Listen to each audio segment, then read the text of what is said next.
ওকে, so hello everyone. আমি আপনাদেরকে আজকে যে টপিকটা পড়াবো সেটা হচ্ছে প্লাস্টিক। আমাদের ছোট্ট দুইটা টপিক বাকি আছে, প্লাস্টিক এবং রাবার। রাবারেরও খুব অল্প অংশই আমরা পড়বো। তো আমি শুরু করছি। আমি যে যে বিষয়গুলো আপনাদেরকে বলবো সেগুলো একটু মার্ক করে রাখবেন এক্সামের জন্য, সেগুলো কিন্তু খুবই ইম্পর্টেন্ট। ওকে, তো আমরা আজকে প্রথমে যেটা পড়বো সেটা হচ্ছে প্লাস্টিক। ওকে, সো প্লাস্টিকটা কি? এটা হচ্ছে একটা organic material. Prepare from resin, natural or synthetic, with আর উইদাউট ফিল্টার। আচ্ছা, সো এটা হচ্ছে এমন একটা অর্গানিক ম্যাটেরিয়াল যেটা রেজিন দ্বারা তৈরি, এবং চাইলে ন্যাচারাল এবং synthetic, with or without filter, plasticiser, solvent এবং পিগমেন্ট ছাড়াও তৈরি হতে পারে। সলভেন্ট মানে হচ্ছে কোনো গলিত পদার্থ, এবং পিগমেন্ট হচ্ছে কোনো রং, এগুলো থেকেও তৈরি হতে পারে। সো প্লাস্টিক আসলে দুই প্রকার, ন্যাচারাল প্লাস্টিক এবং সিনথেটিক প্লাস্টিক। এই দুইটার মধ্যে মাঝে মধ্যে পার্থক্য আসে, সো দুইটা সম্পর্কে একটু জানতে হবে। ন্যাচারাল প্লাস্টিকটা হচ্ছে যেইগুলো আপনারা নেচার থেকে পাবেন, যেগুলো নেচার থেকে পাওয়া যায়, যেমন ওয়্যাক্স, টার বা বিটুমিন, এই আকারে যেগুলো পাওয়া যায়, এবং যেগুলোকে আপনি ইজিলি কন্ট্রোল করতে পারবেন না, ঠিক আছে, সেগুলোকে ন্যাচারাল প্লাস্টিক বলে। সিনথেটিক প্লাস্টিক হচ্ছে এমন ভাবে তৈরি করা হয় যেটা আসলে আমরা কন্ট্রোল করতে পারবো, এবং ইজিলি সেগুলোকে আমরা আমাদের কাজে ব্যবহার করতে পারবো। মেনলি ইঞ্জিনিয়ারিং পারপাসে যেগুলো ব্যবহার করা হয় সেগুলোকে সিনথেটিক প্লাস্টিক বলা হয়ে থাকে। আচ্ছা, তো এরপরে চলে যাব আমরা based on behaviour with respect to heating plastic. এটা হচ্ছে হিটিং অনুযায়ী কয় প্রকার, সেটা হচ্ছে দুই টাইপের। এই টাইপগুলো কিন্তু কিছু একটা বেসিসে, একটা হচ্ছে সোর্সের বেসিসে যেটা হচ্ছে ন্যাচারাল এবং সিনথেটিক, আর একটা হচ্ছে কি হিটিং প্র্যাকটিসের বেসিসে যেটা হচ্ছে থার্মোপ্লাস্টিক এবং থার্মোসেটিং। তো থার্মোসেটিং এবং থার্মোপ্লাস্টিক এই দুটো কিন্তু খুবই ইম্পর্টেন্ট। এটা খুবই ছোট্ট একটা টপিক কিন্তু খুবই ইম্পর্টেন্ট, দুই পেজে আর সবকিছু এখানে আপনাকে পড়তে হবে। আচ্ছা, তো প্রথমে একটু আসি। তো এখানে যেটা করতে হবে আপনাকে সেটা হচ্ছে যে এর ক্যারেক্টারিস্টিক্স গুলো পড়তে হবে। যেমন যদি থার্মোসেটিং এর ক্ষেত্রে আমরা যাই, আমরা দেখতেই পাচ্ছি এখানে প্রথমে লেখা আছে যে this sets into permanent shape when heat and pressure আর অ্যাপ্লাই টু ইট। ঠিক আছে, মানে যখন হিট এবং প্রেসার দেওয়া হবে তখন এটা পার্মানেন্টলি কি বেঁকে যাবে। ঠিক আছে, ওকে, এবং রিহিট বা রিহিটিং করার পর সেটা আর কি সফট হবে না, এবং টেম্পারেচারটা নর্মালি 127 থেকে 177 হতে পারে। ঠিক আছে, আচ্ছা, এই প্লাস্টিকটা খুবই স্ট্রং, হার্ড এবং ডিউরেবল। তারপরে এটাকে আপনি রিমোভ বা রিশেপ করতে পারবেন না। এটা যদি একবার ভেঙে যায় তাহলে ভেঙেই গেল, এটাকে রিশেপ করা যাবে না। এবং এখানে হচ্ছে কি কিছু এক্সাম্পল দেওয়া হচ্ছে formaldehyde, urea, formaldehyde, epoxy resin, এগুলো। ঠিক আছে, আর এরপরে যেটা আছে সেটা হচ্ছে থার্মোপ্লাস্টিক। তো থার্মোপ্লাস্টিক আপনারা অনেকে দেখে থাকবেন, পিভিসি পাইপ, পাইপ যেগুলো দিয়ে তৈরি, সেগুলোকে মেনলি থার্মোপ্লাস্টিক বলা হয়ে থাকে। এটার ক্যারেক্টারিস্টিক্স হচ্ছে যে plastic offers great resistance to chemical, solvent and moisture. Okay, তো এটা হচ্ছে কি যে বিভিন্ন কেমিক্যাল, সলভেন্ট বা ময়েশ্চার বা পানি, এগুলোকে খুব ভালোভাবে রেজিস্ট করার ক্ষমতা রাখে। আচ্ছা, এটা হচ্ছে ভালোই ডিউরেবল, কোয়াইট ডিউরেবল, কিন্তু এটা সাফিসিয়েন্টলি হার্ড না বা শক্ত না। ইলেকট্রিক ইনসুলেশন বলতে বোঝানো হয়েছে it has excellent electric insulation property. ঠিক আছে, মানে এটা খুব সুন্দর ইলেকট্রিক পরিবাহিতা আছে, এটার মধ্য দিয়ে মানে ইলেকট্রিসিটি পরিবহন হতে পারে। ঠিক আছে, আচ্ছা, তারপরে বলা হয়েছে যে অল প্লাস্টিক্স আর কম্বাস্টিবল। কম্বাস্টিবল শব্দের অর্থ হচ্ছে দাহ্য, মানে পুরানো যাবে, কিন্তু এটা হচ্ছে প্লাস্টিক টু প্লাস্টিক, এটা রেজিস্ট্যান্সটা ভ্যারি করতে পারে বা ডিফারেন্স থাকতে পারে। আর ডিউরেবিলিটি হচ্ছে প্লাস্টিকটা কি ডাকটাইল না, এবং এটার মেম্বারটা যে কোনো সময় ফেইল করতে পারে। আর এরপরটা আছে সাউন্ড অ্যাবজর্পশন, এটা সাউন্ড অ্যাবজর্ব করতে পারে।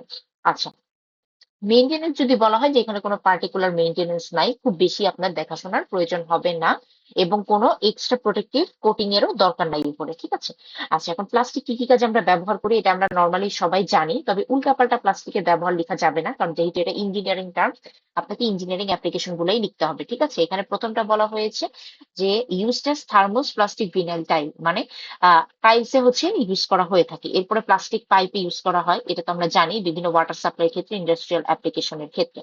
তারপরে বলা হয়েছে ডেকোরেটিভ ল্যামিনেটেড প্লাস্টিক ভিনিয়ার। ওকে, প্লাস্টিক বোঝানো হয় যে প্লাস্টিকের পাতলা ফিট, সেটাও ইউজ করা হয়, যেটাকে ডেকোরেটিভ পারপাসে পরবর্তীতে ব্যবহার করা যেতে পারে। ওকে, তো ডোর এবং উইন্ডো ফ্রেমে এখানেও ব্যবহার করা হয়, এটাও আমরা জানি, এবং ফটোগ্রাফিক ফিল্মেও ব্যবহার করা হয়ে থাকে।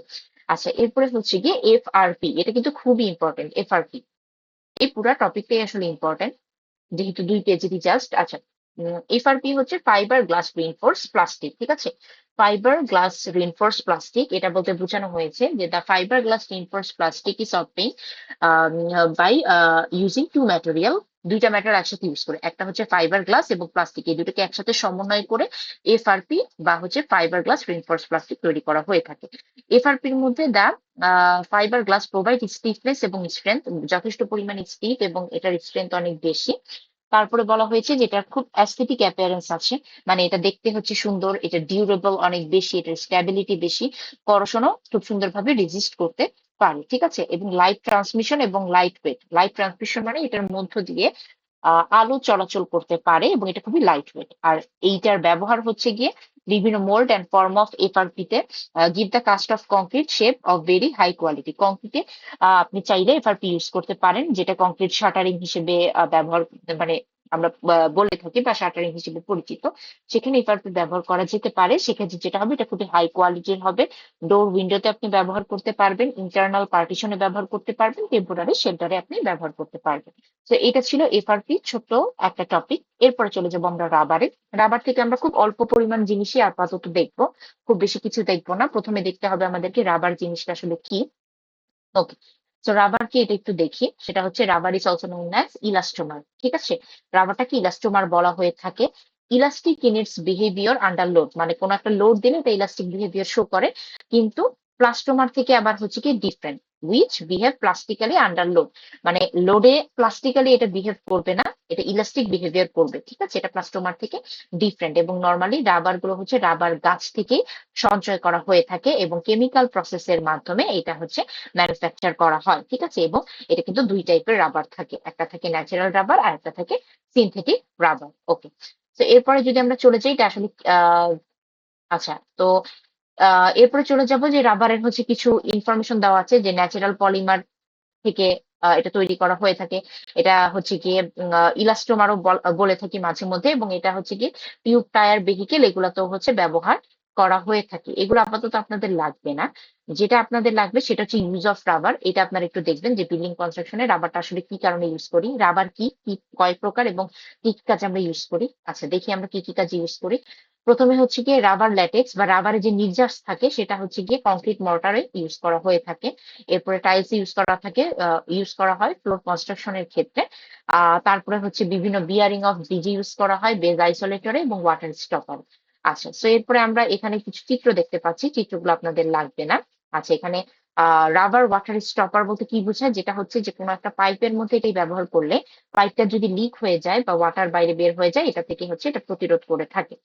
আচ্ছা, তারপরে চলে যাবো আমরা টাইপ অফ রাবারে। এটা হচ্ছে ন্যাচারাল রাবার এবং হচ্ছে আর্টিফিশিয়াল রাবার।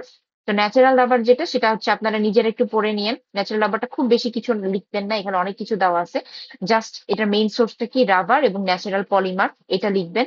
তারপর এটা হচ্ছে রাবার ট্রি থেকে হচ্ছে পাওয়া যায়, ঠিক আছে, এভাবে লিখবেন। এবং নর্মালি হচ্ছে যে ইম্পিউরিটি গুলা থাকে রাবার নির্যাসের মধ্যে, সেগুলোকে হচ্ছে অ্যাসিডের মাধ্যমে কোয়াগুলেশন করা হয়, যাতে সেই ইম্পিউরিটি গুলা হচ্ছে দ্রুত সরে যায়, ঠিক আছে। এখানে যদি আমরা চিত্র দেখি, আমরা দেখতে পাচ্ছি যেখানে হচ্ছে এই যে কিন্তু রাবারের যে নির্যাস গুলো সেটা হচ্ছে পড়তেছে, এবং এটা এরকম পাত্রতে হচ্ছে কি কালেক্ট করা হয় এবং তারপরে হচ্ছে সেটা ম্যানুফ্যাকচারিং এর মাধ্যমে ইউজ করা হয়ে থাকে। আর আর্টিফিশিয়াল রাবারের কথা আমরা যদি বলে থাকি, তাহলে হচ্ছে আর্টিফিশিয়াল মানে কি, আমি নিজে তৈরি করছি, ঠিক আছে, যেটা আমাদের কাজে লাগবে। এখানে বলাই আছে two types of synthetic rubber produce করা হয়ে থাকে। একটা হচ্ছে জেনারেল পারপাসে নর্মালি ব্যবহার করা হয়, আর একটা হচ্ছে স্পেশাল পারপাসে, যেটার মধ্যে কোয়ালিটি থাকবে অনেক বেশি এবং যেটা হচ্ছে বিয়ারিং অফ ব্রিজে আপনি ইউজ করতে পারবেন, মানে ইঞ্জিনিয়ারিং অ্যাপ্লিকেশনে ইউজ করতে পারবেন।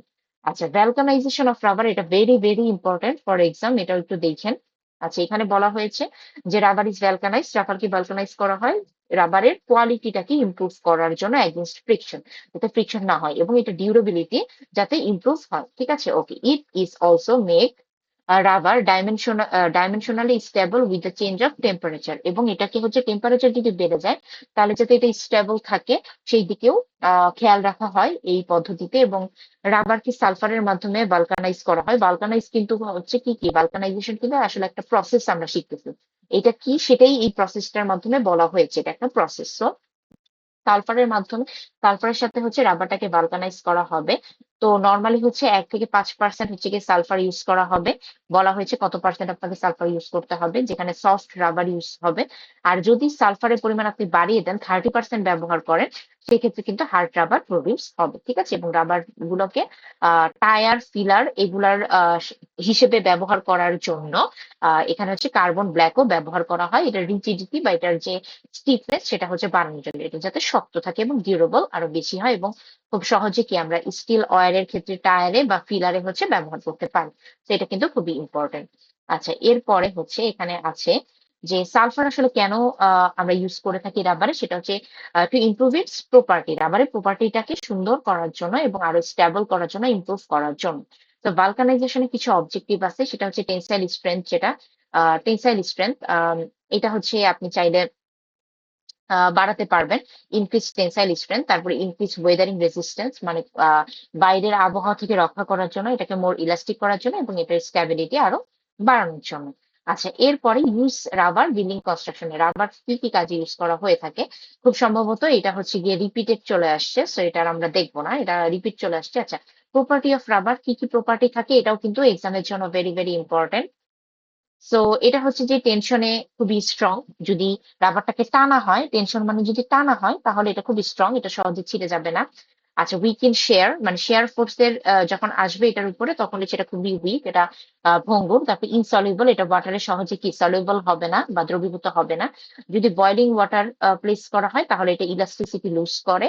তারপরে হচ্ছে এটা ডিটোরিয়েট হয় ইজিলি অয়েল এবং গ্রিস ফ্যাটের মাধ্যমে। অয়েল গ্রিস এগুলো দিলে এটা ডিটেরিয়ট মানে ক্ষয়ে যাওয়া বা ক্ষয়, মানে ক্ষয় হয়ে যাওয়া, এরকম খুব ইজিলি ক্ষয় হয়ে যায়। এবং হচ্ছে এটা হচ্ছে একটা ইলাস্টোমার, যেটা হচ্ছে একটা লার্জ ইলাস্টিক ডিফরমেশনে যায়। ঠিক আছে, সো এইটুকু আপনাদেরকে মোটামুটি রাবারে পড়লেই হবে। বালকানাইজেশন, প্রপার্টি অফ রাবার, তারপর রাবারের সংজ্ঞা, কি কি টাইপের রাবার আছে এবং কি কি কাজে ইউজ করা হয় রাবার, এইটুকুই কিন্তু ছোটখাটো অংশ। ঠিক আছে, তা আমাদের এই দুইটা টপিকের মাধ্যমে মোটামুটি সিলেবাস শেষ। তো এখন আমি যদি একটু সাজেশনের দিকে আসি, যেহেতু আপনাদের পরবর্তী ক্লাসে আপনারা সিটি দিবেন, সো আমি একটু সাজেশন দিয়ে দিই। সাজেশনটা হচ্ছে যে, প্রথম কথা হচ্ছে ম্যাথ যেগুলো করাইছি সব ম্যাথই আপনাদেরকে করতে হবে। মানে মিক্স ডিজাইনের যে ম্যাথটা, এটা আপনারা খুবই খুবই ইম্পর্টেন্ট এবং এটা খুব সুন্দরভাবে আপনারা করবেন, মিক্স ডিজাইনের ম্যাথটা। তারপরে আসবে মর্টারের ম্যাথ। মিক্স ডিজাইনের ক্ষেত্রে কিন্তু টেবিলগুলো সব একসাথে দেওয়া থাকবে নিচে, এবং আপনাদেরকে ওই অনুযায়ী কিন্তু কি করতে হবে। ঠিক আছে, এবং ওই অনুযায়ী আপনাদেরকে কিন্তু আহ বুঝতে হবে যে কোন স্টেপে আমি কোন টেবিলটা ব্যবহার করব। ওকে, তো মিক্স ডিজাইনের ম্যাথটা খুব ভালোভাবে দেখবেন। আচ্ছা, এরপর আমরা টিম্বার দেখেছিলাম। টিম্বারের ক্ষেত্রে আমি প্রত্যেকটা ক্লাসের যেহেতু আপনাদেরকে দিয়ে দিয়েছি রেকর্ডিং, তো প্রত্যেকটা টপিকে কোন কোন বিষয়গুলো ইম্পর্টেন্ট সেটা কিন্তু আমি আলাদাভাবে আপনাদেরকে বলে দিয়েছি। তো সেগুলো আপনারা তো দেখবেন, দেখলে আপনারা বুঝতে পারবেন। ঠিক আছে, তো তারপর আমি হচ্ছে একটু বলে দিই। যেমন টিম্বারের ক্ষেত্রে আমার যতটুকু মনে পড়ে যে আমরা টিম্বার একটা সেকশন আঁকা শিখেছিলাম। তো সেটা ডিফারেন্ট সেকশন আঁকতে হবে আপনাদেরকে, বিভিন্ন ডিফারেন্ট সেকশনের এলিমেন্ট ডিসকাস করতে হবে। আমি বলেছিলাম যে অনেক বেশি ব্রিফ ডিসকাস না করলেও হবে, কিন্তু অ্যাটলিস্ট একটা দুইটা লাইন যাতে আপনি লিখতে পারেন এভাবে টিম্বারে। তারপর টিম্বারের হচ্ছে সংজ্ঞা ছিল, টিম্বারের বিভিন্ন টাইপ ছিল, সেগুলো আপনারা দেখবেন। তারপর আমরা পেইন্ট বার্নিশ করেছি, পেইন্ট এবং বার্নিশ দুইটারই কোয়ালিটি দেখবেন, পারপোজ গুলা দেখবেন খুব সুন্দরভাবে। তারপরে হচ্ছে আহ একটা ডিফারেন্স ছিল পেইন্ট বার্নিশের মধ্যে, সেটা আপনারা দেখবেন। তারপরে হচ্ছে আপনারা পড়েছিলেন কংক্রিট। কংক্রিটের ক্ষেত্রেও আমি বলেছিলাম যে আপনারা হচ্ছে বিভিন্ন ফ্যাক্টর ছিল, তারপরে হচ্ছে ওখানে ক্রিপ ছিল, তারপরে ক্রিপের একটা গ্রাফ ছিল, সেটা আপনারা একটু ভালোভাবে দেখবেন। তারপরে ফ্যাক্টর গুলা নিয়ে একটু ভালোভাবে পড়বেন যে কি কি ফ্যাক্টর মানে স্ট্রেংথের উপরে কাজে লাগে, এবং সেগুলো ডিসকাশনও কিন্তু আসতে পারে। আর এছাড়াও মর্টারের ক্ষেত্রে যে কথাটা বলেছিলাম, যে মর্টারের ম্যাথ গুলো আপনাকে দেখতে হবে। ম্যাথ নিয়ে কোনো কম্প্রোমাইজ নেই, ম্যাথ অবশ্যই অবশ্যই আপনাকে দেখতে হবে। সো ম্যাথটা অবশ্যই আপনারা প্র্যাকটিস করে আসবেন। ঠিক আছে, আচ্ছা, এরপরে আমরা আরো কিছু টপিক পড়েছিলাম, যেমন লাইটেন্স কি, এটা আপনারা একটু দেখবেন। তারপরে আজকে আমরা হচ্ছে আহ ফেরোসিমেন্ট, সরি আজকে না, এর আগের দিন আমরা হচ্ছে ফেরোসিমেন্টকে পড়াশোনা করেছিলাম।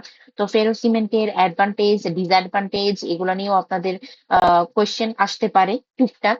ঠিক আছে, তো সেগুলো দেখে আসবেন, এগুলো ছোটখাটো অ্যান্সার হিসেবে লিখবেন। অনেক বেশি লিখবেন না, কিন্তু সঠিকভাবে লিখবেন। ঠিক আছে, আর তারপরে হচ্ছে কংক্রিটের যদি কিউরিং এর কথা বলি, সেগুলো ছিল, সেটাও একটা ইম্পর্টেন্ট টপিক, সেটাও আপনারা দেখবেন। ঠিক আছে, তো মর্টারের টাইপ, ইউজ কি, এগুলো দেখবেন। এরপরে আজকে যেমন প্লাস্টিক পড়ালাম, প্লাস্টিকের ইঞ্জিনিয়ারিং অ্যাপ্লিকেশন গুলা কি, প্রপার্টি গুলা কি, ঠিক আছে, এফআরপি কি, এফআরপি কি কি দ্বারা তৈরি, এটা কোন কোন কাজে লাগে সেটা আপনারা দেখবেন। তারপরে কংক্রিটের ক্ষেত্রে হচ্ছে আরো কিছু জিনিস আমরা দেখেছিলাম, যেমন shrinkage of concrete, creep of concrete, এগুলো হচ্ছে আপনাদেরকে দেখতে হবে। আর ব্লিডিং সেগ্রিগেশন, এটাও হচ্ছে আপনাদেরকে দেখতে হবে, ঠিক আছে। এটা তো অবশ্যই আপনারা হচ্ছে পড়ে আসছেন। এবং এটার কারণগুলো কি, কজ গুলা কি, রেমিডি কি, সেগুলো হচ্ছে আপনারা দেখতে পারবেন। এছাড়াও আমার যতটুকু মনে পড়ে আমি ততটুকুই বলছি, ঠিক আছে। আমার কিন্তু সব মনে নাই, ঠিক আছে। আচ্ছা, এরপরে যদি আরো বলি যে ভালকানাইজেশন, যেটা একটু আগে আমি দেখাইলাম, প্রপার্টি, তারপরে হচ্ছে গিয়ে রাবারের প্রপার্টি কি, রাবার ইউজ কি, কি কি টাইপের রাবার আছে এগুলো দেখবেন। টিম্বারের ক্ষেত্রে সিজনিং আমরা পড়েছিলাম, কি কি টাইপের সিজনিং থাকে সেগুলো দেখতে হবে, অবজেক্টিভ গুলো দেখবেন, ঠিক আছে। তো এগুলোই মোটামুটি, ঠিক আছে। এরপরে হচ্ছে হানিকম্ব কি, বা টিম্বারের গুড ক্যারেক্টারিস্টিক্স গুলো কি, ঠিক আছে। তারপরে হচ্ছে ফাংশন অফ অ্যাগ্রিগেট, অ্যাগ্রিগেট আপনারা পড়েছেন, অ্যাগ্রিগেটের ফাংশন কি, কংক্রিটের ক্ষেত্রে আপনারা দেখেছেন কিন্তু, ঠিক আছে, যে অ্যাগ্রিগেট, সিমেন্ট, ওয়াটার, এগুলোর ফাংশন কি কংক্রিটের ক্ষেত্রে। তারপরে ভার্নিশের ক্ষেত্রে ডিফারেন্ট টাইপ অফ ভার্নিশ ছিল, সেগুলা কি, সেগুলো একটু দেখবেন। এরপরে হচ্ছে describe the property of plastic, প্লাস্টিকের প্রপার্টি গুলা কি, এটার কম্পোজিশন কি, সেটা তো আমি বলেছি। তারপরে স্টিল বার আমরা পড়েছিলাম, একটা ছোট্ট স্টিল বার করোশন, এটাও একটু দেখে আসতে পারেন। এরপরে কংক্রিটে আমরা আরো পড়েছিলাম ওয়ার্কেবিলিটি, ঠিক আছে। এগুলার ছোটখাটো স্কেচ ছিল, সেগুলো হচ্ছে আপনারা দেখবেন, ঠিক আছে। তো এইগুলোই ছিল মোটামুটি আমার যতদূর মনে পড়ে যে টপিক গুলো পড়াইছি সেগুলোর মধ্যে ইম্পর্টেন্ট টপিক। তো এই ছিল আজকের ক্লাস, এই ছিল সাজেশন, ঠিক আছে। ভালো থাকবেন সবাই, আল্লাহ হাফেজ।